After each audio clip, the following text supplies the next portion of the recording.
बुझाईना मानसाचा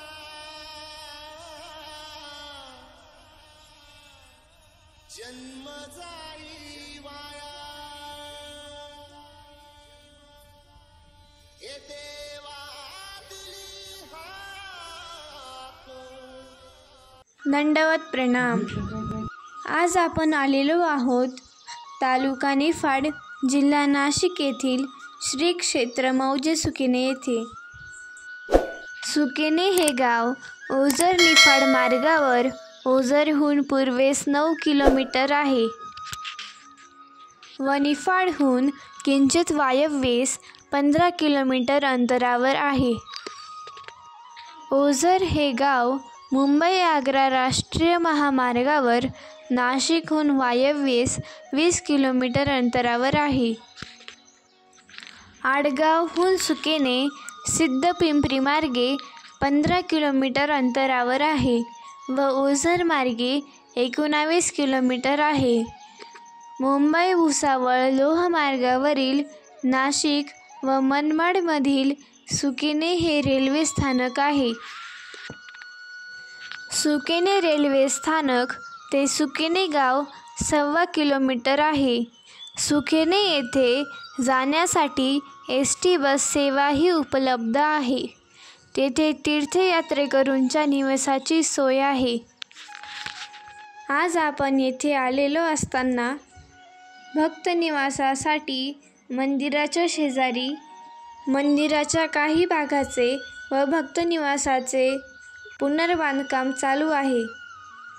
अखिल मानवाला मार्गदर्शक ठरणारे जीवधाराचे तत्वज्ञान प्रतिपादन करून सत्य, अहिंसा, समता, ममता आणि मानवता यांची शिकवण सोप्या मराठी भाषेतून महाराष्ट्रभर देत महानुभाव पंथ प्रवर्तक परब्रह्म परमेश्वर अवतार भगवान श्री चक्रधर स्वामी, बाईसा, जानोपाध्ये, नाथोबा, डखले, चांगदेव भट्ट, उपासनीय या आदी भक्तांसमवेत पदपरिभ्रमणाने नाशिकहून आडगाव मार्गे वैशाख वैद्य 4 शके 1191 येथे आले।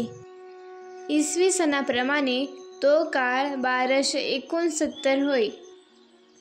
1 दिवसाच्या आपल्या निवासाने स्वामींनी हे स्थळ पावन केले। त्या काळी येथे आदित्याचा मठ होता। स्वामींच्या चरण स्पर्शाने पवित्र झालेली 2 स्थाने येथे आहेत। सुकेने येथील दत्तयात्रेला पेशवेकालीन परंपरा असल्याचे मानले जाते। या यात्रेत दत्तप्रभूंच्या पालखीपुढे उधळला जाणारा रंग हा प्रसाद म्हणून भाविक अंगावर घेतात अशी श्रद्धा आहे।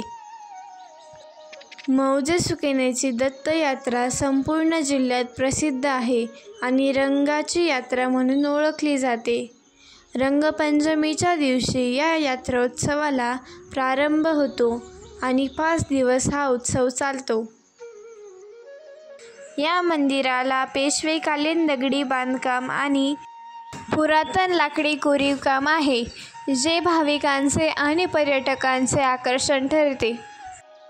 आणि हेच आहे ते लाकडी मनमोहक कोरीवकाम। आता आपण जे स्थान बघत आहोत ते या मंदिराचे पहिले स्थान आहे। या स्थानाचे नाव वस्तीस्थान असे आहे। येथे आल्यानंतर आपल्याला येथील पहिल्या स्थानाची म्हणजेच वस्तीस्थानाची जी माहिती समजलेली आहे ती मी तुम्हाला थोडक्यात सांगते। सर्वज्ञ श्री चक्रधर प्रभू आपल्या परिभ्रमणाच्या पूर्वार्ध काळात आडगावहून सुकेनेला आले। मंदिराच्या या मुख्य स्थानाच्या ठिकाणी स्वामींचे 1 रात्र वास्तव्य होते। भाग्यवंत ग्रामवासियांना व महाराजांना स्वामींनी उपदेश केला। स्वामींचा सायंकाळचा पूजा अवसर व प्रातःकाळचा पूजा अवसर, भोजन व रात्रीचे शयन येथे झाले। दुसऱ्या दिवशी स्वामी येथून निफाडला गेले। निफाडच्याही स्थानाच्या माहितीचा व्हिडिओ आपल्या ह्या मेघडंबरी यूट्यूब चॅनलवर उपलब्ध आहे. तोही आपण अवश्य बघावा. आता वसतिस्थानाचे दर्शन घेतल्यानंतर आपण चाललेलो आहोत येथील दुसऱ्या स्थानाकडे. या दुसऱ्या स्थानाची लीळा मी तुम्हाला थोडक्यात सांगते. मुख्य स्थानाच्या पाठीमागे असलेल्या ठिकाणी स्वामी जरा वेळ थांबले. मराठी साहित्य भांडारात अमोलिक भर टाकणाऱ्या महानुभाव पंथाचे आदिकारण श्री दत्तात्रय प्रभू असल्याने व श्री दत्तात्रय प्रभू, भगवान श्रीकृष्ण, श्री चक्रपाणी महाराज, श्री गोविंद प्रभू, भगवान श्री चक्रधर स्वामी अशी परमेश्वर अवतार परंपरा असल्याने श्री चक्रधर स्वामींच्या या संबंधित स्थानाला श्री दत्त मंदिर असे म्हणतात.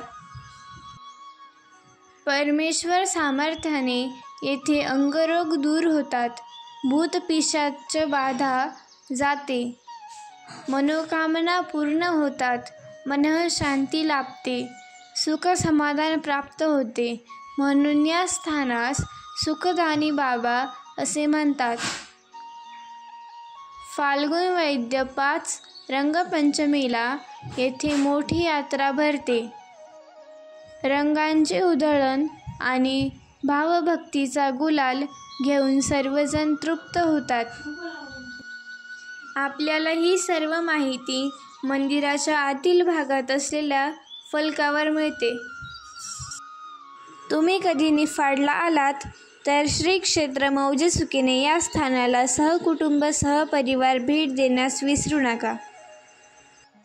व्हिडिओ आवडल्यास लाईक, शेअर आणि चॅनलला अवश्य सबस्क्राईब करा. धन्यवाद. प्रणाम.